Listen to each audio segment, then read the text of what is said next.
చూసారా ఈ బుట్టడు కింద చెట్లకు వచ్చినాయి. ఈ దీంట్లో మనం పైన కోసాం కదా, దీంట్లో పోసేస్తున్నానండి. చూడండి ఇక్కడ ఉన్నాయి మళ్ళా. ఈ కోసిన 4వ రోజుకే మళ్ళీ ఎన్ని సరసరని వచ్చేస్తాయి. అందుకని అన్ని కాయలు కోసేస్తున్నా. ఏమన్నా పంచాలన్నా కూడా నేను పెద్ద పండుగకి లడ్లు పంచానండి.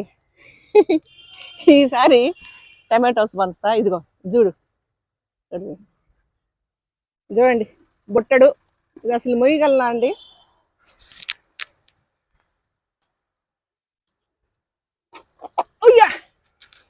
చూడండి బుట్టడు కాయలు. మీరు ఎప్పుడైనా చూసారా బుట్టడు కాయలు? అందులో 100 రూపాయల టబ్ అండి ఇది. చూసారా 100 రూపాయల టబ్లో ఇన్ని కాయలు. మీరు హ్యాపీయేనా?